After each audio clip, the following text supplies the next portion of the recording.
गांधी के विदेशी सफर पर अब बात करेंगे, जहां सियासी संग्राम छिड़ गया है राहुल गांधी के इस विदेशी सफर पर। वजह यह है कि राहुल के विदेशी दौरों पर बीजेपी ने एक रिपोर्ट तैयार की है। इसमें आंकड़े हैं, इसमें दावे हैं और बीजेपी ने सवाल भी खड़े किए हैं। संबित पात्रा के राहुल की विदेश यात्राओं पर सवाल, जो हम आपको बताएंगे। पहला सवाल तो यही किया है बीजेपी सांसद ने कि क्या राहुल गांधी को विदेशी एजेंसियों से कोई फंडिंग मिलती है कि वो इस तरह से लगातार विदेश की यात्राएं करते हैं। भले ही ये यात्राएं सार्वजनिक होती हैं, लेकिन इन यात्राओं का खर्च कौन उठा रहा है, ये जानकारी नहीं दी जाती है। संबित पात्रा ने कहा है कि 2004 से 2026 तक उनकी 60 करोड़ रुपए की ट्रिप्स सामने आई है, सार्वजनिक हुई है, लेकिन ये 60 करोड़ रुपए कहां से आया है, ये अब तक कांग्रेस की ओर से नहीं बताया गया। चाहते हैं तो दो प्रकार से इनकी फंडिंग हो सकती है। या तो सरकार देख रही है पूरा, ठीक है, या तो फॉरेन फंडेड हो, फॉरेन की कोई कंपनी, फॉरेन का कोई सोर्स, फॉरेन की कोई एजेंसी आपको फंड कर रही है। अगर फॉरेन की कोई एजेंसी आपको फंड कर रही है तो देश का कानून क्या कहता है? देश का कानून कहता है फॉरेन कंट्रीब्यूशन रेगुलेशन एक्ट, जिसको FCRA कहते हैं। FCRA 2010 के अंतर्गत सेक्शन 6 में किसी भी MP को, किसी भी लेजिस्लेचर को, किसी भी जज को, किसी भी गवर्नमेंट ऑफिशियल को प्रायर परमिशन लेना पड़ता है, सरकार से परमिशन लेना पड़ता है। और सरकार का उक्त विभाग है MHA से परमिशन लेना पड़ता है कि फॉरेन फंड होने वाला है। गांधी के विदेश दौरों का डिटेल्ड एक रिपोर्ट साझा किया संबित पात्रा ने। हमारे साथ दो राजनीतिक मेहमान जुड़ रहे हैं, उनका रुख करेंगे। बीजेपी से अजय सिंह यादव जी हमारे साथ जुड़ रहे हैं, बहुत स्वागत करती हूं अजय जी आपका। और कांग्रेस प्रवक्ता अजीत सिंह भदौरिया हमारे साथ जुड़ रहे हैं। अजय जी, सबसे पहले मैं आपके पास आना चाहूंगी। वजह यह है कि जिस तरह से डिटेल्ड रिपोर्ट सामने आई है, क्या कोई ट्रैवल ट्रांसपेरेंसी नॉर्म है जिसका पालन किया जाता है राजनेताओं द्वारा अगर वो किसी निजी ट्रैवल पर जाते हैं, किसी यात्रा पर जाते हैं?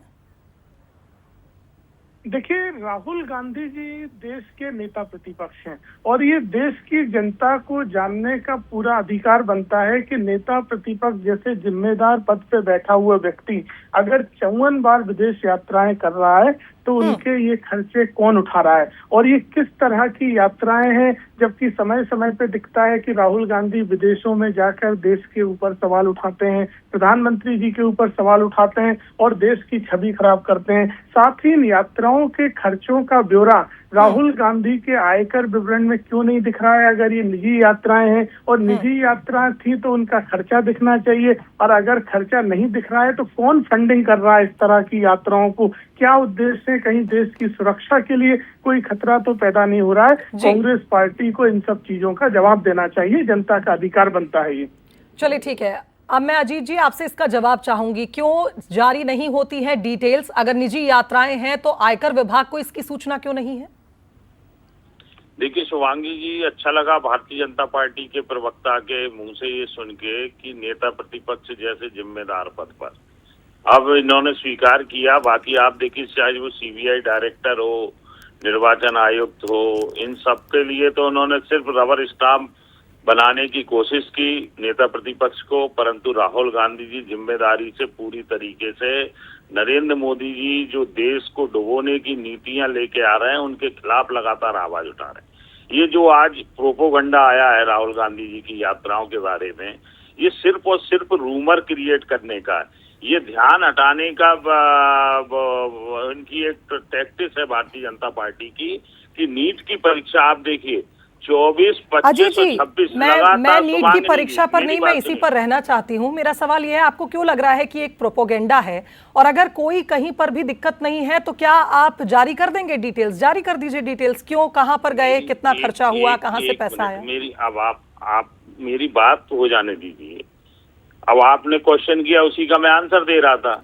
नहीं, आप नीट की परीक्षा पर चले गए तभी मैंने आपको वापस इस टॉपिक पर आप मुझसे, आप पार्टी बनके भारतीय जनता पार्टी की प्रवक्ता, देखिए अब आप वही शुरू कर रहे हैं अजीत जी, जो यूजुअली आप लोग करते हैं। मैंने आपको सिर्फ ये कहा कि मैं इस पर जवाब चाहती हूँ आपसे, क्योंकि ज्यादा वक्त नहीं है मेरे पास। जवाब तो सुनिए मैडम शुभांगी जी, आप बिल्कुल अजीत जी, मैं सुन रही हूँ ना आपको।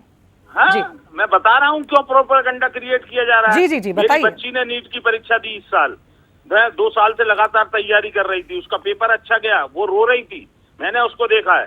24, 25, 26 से लगातार 3 साल में नीट की परीक्षा के पेपर आउट हो रहे हैं। ये इन चीजों से मोदी की असफलता है।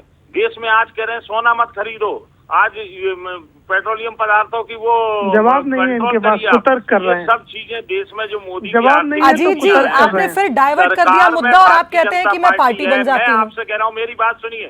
सरकार में भारतीय जनता पार्टी है, सरकार उसकी अजीत है। जी, मैं तो कह रहा हूँ राहुल गांधी गलत है तो जेल में भेज दो। चलिए अब आप बहुत बड़ी बात कह रहे हैं, फिर आप अगर आप बंसल न्यूज पे इतनी बड़ी बात करें, अगर वो गलत है तो जेल भेज दीजिए। ये कोई जवाब नहीं हुआ। मैंने तो पहला सवाल अजय जी से इसीलिए किया था कि क्या कोई ट्रैवल ट्रांसपेरेंसी नॉर्म है जिसके चलते राहुल गांधी जी से जवाब मांगा जा रहा है? आप पार्टी मत बनिए, आप ये पुराने पार्टी स्टाइल में अजीत जी, आप पुराने फालतू के आरोप मत लगाइए मुझ पर। मैंने पहला सवाल बीजेपी से ही किया था। आप दमदारी से अपनी बात रखिए, आप मीडिया पर मत बरसिए। राम, जवाब तो सुनिए आप। मेरे पास इतना वक्त नहीं, हम डिबेट में थोड़ा है। मैंने आपसे पक्ष मांगा था। बात कर रही हो, इस तरीके से बात होती है क्या? चलिए अजीत जी, आप मुझे मत सिखाइए मुझे कैसे बात करना है। आप सवाल ही नहीं समझ पाए, आप इधर उधर की बातें कर रहे हैं। मेरे पास इतना वक्त नहीं। बहुत शुक्रिया आप दोनों मेहमानों का इस खबर पर हमारे साथ जुड़ने के लिए।